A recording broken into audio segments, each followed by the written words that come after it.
really happy with the work we put in today. Continue to get better, bigger, stronger, faster.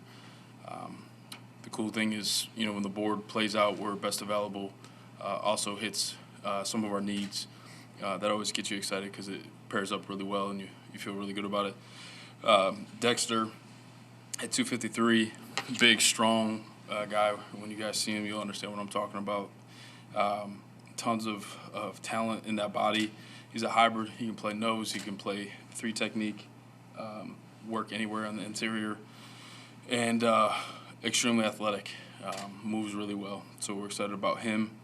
Tyreek Stevenson, another guy we were really excited about. Got exposed to him at the Senior Bowl, as well as obviously our fall evaluation. Didn't feel really comfortable with him making it to us, so we got a little bit of aggressive, went up and grabbed him. Big physical corner, tackles, will strike you, good ball skills. What stands out about him in coverage, he has a ton of poise, really stays in control through all of his movements, and especially when the ball's in the air. So we're excited about him. And then at 361, as we made the turn into third, Zach Pickens was another guy that we had really close to Dexter, and he was still there for us. So, again, another opportunity to add, big interior player who has length, really nice feet, very good athlete. So, that's one space we wanted to get better. We want to be more stout. But at the same time, this defense, you got to be able to run, and both of those guys can do that. So, made some good progress today. You said it was nice that I believe your phrasing was that the draft board lined up with your needs really well. Mm-hmm. Something like that.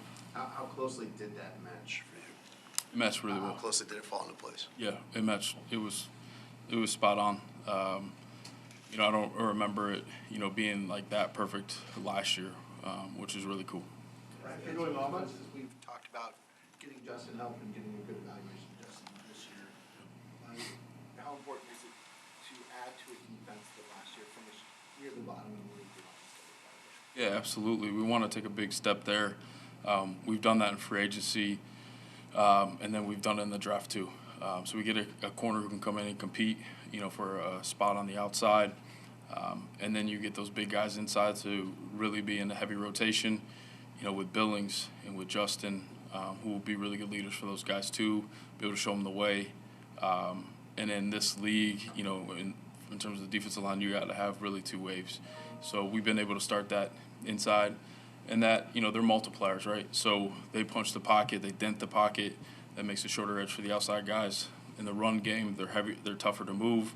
That allows your linebackers to flow and run even better. So they multiply and help everybody. How much of a boost is it for the defense to add three guys like this, high picks?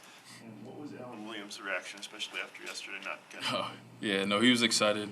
Alan got the first two last year, so those coaches, they understand how this goes, and the board usually kind of speaks to who goes first and how it unfolds. So he was excited. Flus was excited.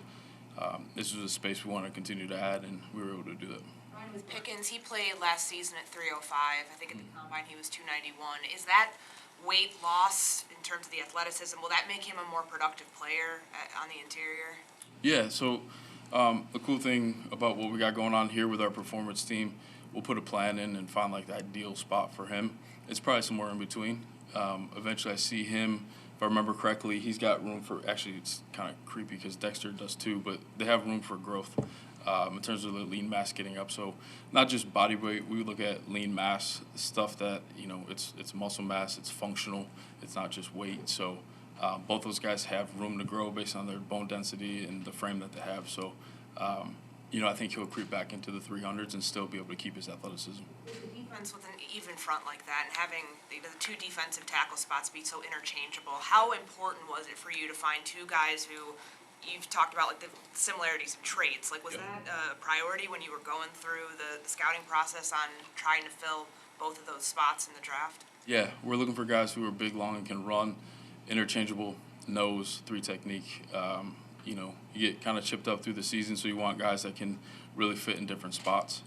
Both these guys have the ability to do that, so it allows us to be versatile and deep for the entire season. Right. Pickens was kind of self-critical of his consistency in college. I'm curious what you saw there and where you'll kind of push him in that regard. Yes, technical work, hand usage, ability to lock out even better. He's got 34-inch arms, so once he's able to clean that up, he'll be able to keep his frame clean and get off blocks even better. The one cool thing is, and we kind of picked that up at the combine as well, interviewing him. His ability to self-assess, notice his strengths and weaknesses are really important, and that's important to us because he can attack his weaknesses and get better. So just being open to coaching and knowing where you got to improve, he's got that. So again, both these guys, I think, there's a lot of upside, a lot of meat on the bone for them to get even better. He also said he drained his putt at the combine. Do you remember that? I do. Both of them did a good job, yeah. Is there enough left at edge rusher for you guys to find some help tomorrow? Is there enough players left? Yeah. Yep. There's a bunch of good players. Obviously, it's kind of cool. We start the day off tomorrow, so we had some conversations. We'll sleep on it because we're all kind of gassed right now, so we'll come back fresh and make some decisions on who we're going to kick this thing off with, and also see if there's opportunity to move back as well. On that note, it's a unique situation, isn't it, where you're partway through the draft now. Some guys have been taken. Now you have hours. You're not on the clock in minutes. You have hours to just field calls from people and see what the best offer is. Yeah, it's a feel thing. It's also a number deal. We'll look at what we have, guys that we really like, and kind of weigh, who's going to be there for the different picks. If we want to continue to add capital, or, there are some times that it's just you really like the players, you're going to pull the trigger on it and get it done. We have kind of a cool marking on our tags. We call it a gut box. It's a box where, if I feel there's something different about this guy, the makeup, the approach to the game in terms of in their physical traits and all that, if we feel good about it, that tag gets an extra little star. And then there's also like a bear logo on it too if he matches the criteria that we're looking for in terms of the makeup and how they approach the game. So if we get something like that, then we'll go ahead and trigger on it and feel confident. Right, all these guys are good athletes, I guess, but the guys you've drafted so far are particularly highly recruited. From an early age, were really good athletes, highly sought after players. Is that just the way it worked out, or is that a particular interest in you of getting guys who, no matter how productive they were in college, at least have that base athleticism? Yeah, no, it's important to us. This is a game for big, fast, strong individuals. So usually the cream rises to the top, and those athletic traits are important. But not always, is that the case. There's guys who have incredible instincts and maybe just above average. So we kind of look for both. It just happened this year where they kind of had all the athletic traits and the size and speed that we were looking for. Right. When you look at the Dexter and Pickens and their production, I know interior D linemen don't necessarily have High power production in college. Yep. what do you look at with that, and how do you balance what you like at them on tape and the fact that the numbers might not be eye-popping? Yeah, it's interesting. One of the first projects I had way back in the day was for Dontario Poe. I think he had 2 sacks, and we were contemplating taking him at 9 or 10, and just did a study and watched all of the plays and really, try to see how did he affect the game. Punch in the pocket, eating up 2 blocks so other guys could run free. So that goes into play.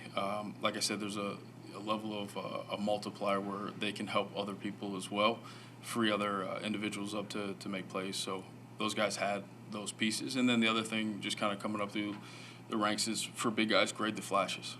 Grade the flashes. You're good. Sorry. Yeah. With Dexter and the pressure numbers for him over the last 2 seasons from the 3 technique spot, and not necessarily seeing that translate to sack numbers. Yeah. When you are looking at a prospect like that, what tells you and your scouts and the coaching staff, hey, we can transfer that to actual production where you're getting after the quarterback? And I know pressures are Right. part of that, but does that matter to you? It does. So you're kind of piecing it together. Foot speed, ability to get skinny, acceleration of burst to finish, the toolbox and your pass rush skills. Those go into it, and then what does he has to do at his school? So for Dexter, a little bit more of a square stance, read and mirror. When that's the case, you're not really on your toes and penetrating, getting up the field. So you got to piece those things together, and that can help you show where the upside is and how in our system it can be even better in terms of how they affect the quarterback. You told us last night that your projected first round lined up, creepy close to what actually happened. Yeah. So what did it look like today? And you talk pretty openly about this stuff. Do you feel like the Bears rely on this now more than your average team does, just in terms of the analytics and the percentages?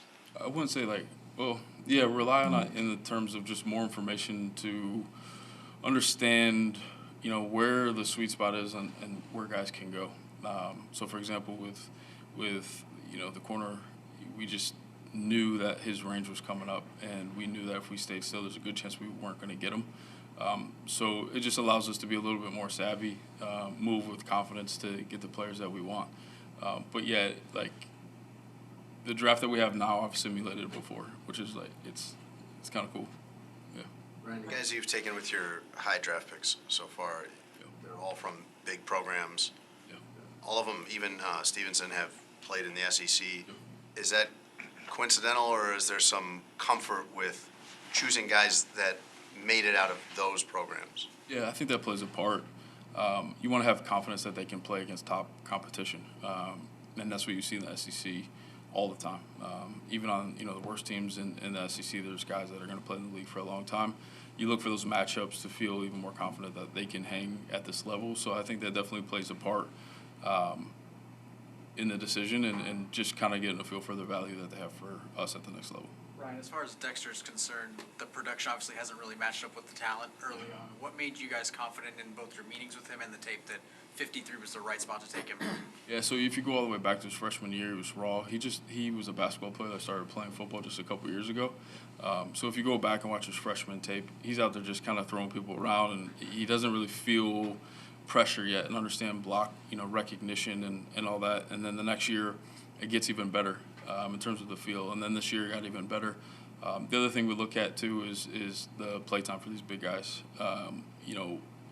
When they start hitting in the 60-70%, it's hard to be full throttle all the time.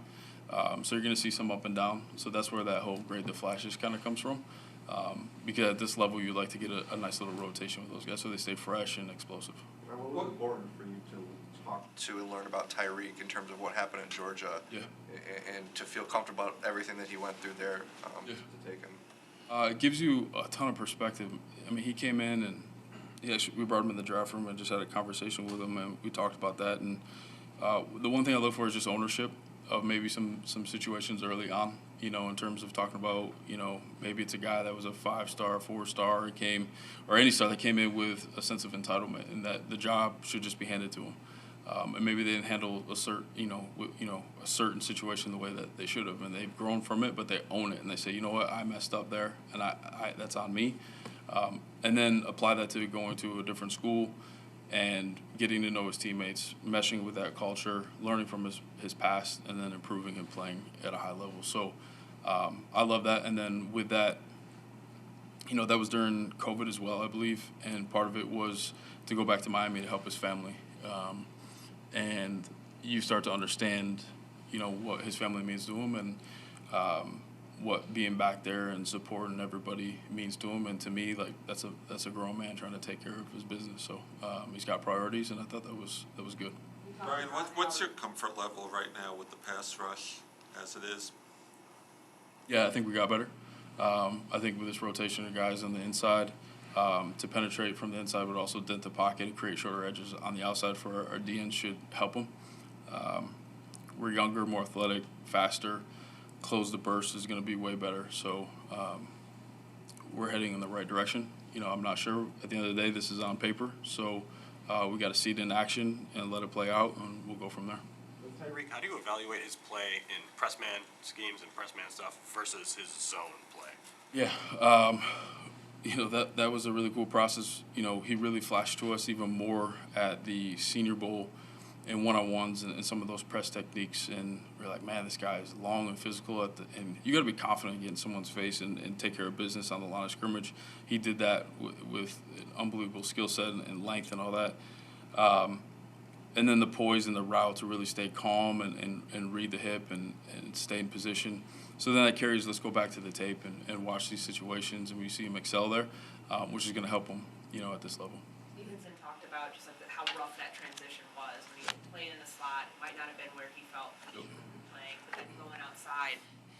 That humility and just kind of like when you're talking about taking accountability for the situation, like did that teach him something that you were able to garner when you guys are meeting with him about, you know, how he handles a tough situation and maybe not being in a spot where he feels like he should be playing but trying to contribute there? No doubt about it. I remember telling him, hey, like, don't ever forget that moment, because you may come out here and it may not be day one that you're the guy. How are you going to handle that? Don't forget how you went through it the first time and how you had to work through it. Maybe it's special teams for a little bit until you get on your feet and rolling. And he really held on to the lessons he learned from that. So that means a lot to me. Anytime guys go through some adversity and come out the other end better, I think they're just better human beings for it, and they're going to be really good professionals. Just to be clear, do you imagine that Kyler goes inside and he goes outside? Yeah, you know, I would think that he plays outside. That's I think his best trait is to play outside, you know, which is cool because I think Kyler is really good inside as well. The nice thing is they do have flexibility to do both because we all know, you know, there's injuries and guys that can do both, you know, that's valuable. Is there a moment tonight when you actually put your phone on silent when you go to bed? Yeah, I will. Do not disturb. What time? Is there a time? Whenever. It's weird because I'm exhausted right now, and then I'll go sit at home and I'll be like wired and like I'll have to watch TV and eventually fall asleep. But yeah, I'll put on Do Not Disturb, but we got an earlier day tomorrow, so should be good. Ryan, was there a motivation back to the cornerback situation to make it easier for Kyler almost to find a guy that could take over that role one day and that allow Kyler to just be able to focus on the inside? Yeah, I think anytime, you know, you can add to that unit, corners are hard to find, you know, and you always want to play, regardless of the position, you want to put guys in a position where they feel most comfortable, they can play fast. So in this case, I think that helps that. But obviously, like I said before, this on paper, the guys got to compete and earn their jobs, and hopefully it plays out, you know, a certain way, and it makes us better, more competitive, and deeper. So we'll see how it goes. What's your outlook at that position now? You have two guys that you chose with high picks. Jalen just turned 24 and has been good. What do you envision going forward with the cornerbacks? I think we have a really good group for a while. You know, Jalen, you know, I hope he's the guy that we get to keep here for a while too. So I'm excited about that group, inside and outside, and the depth of it as well. Right, you said last year on day 3, you brought the scouts to the front of the room and talked about the guys that had convictions, and from third-time scouting, is that something you plan on doing again tomorrow morning? And is that something, you talked about the gut box, is that the gut box or part of it? Yeah, so again, just kind of going from year 1 to year 2, I actually felt bad because we brought our scouts in early, and there was 2 days we really didn't have much to do because our process is just so much more efficient. So we did that a couple of days ago, labeled those guys, took note of it, and it'll play a big part on day 3. You touched on the versatility a little bit. With Dexter and with Pickens, do you see them both as 3 techs, or do you see maybe one of them as a nose? Yeah, no, we see both as hybrid guys that can play both nose and DT and work both ways.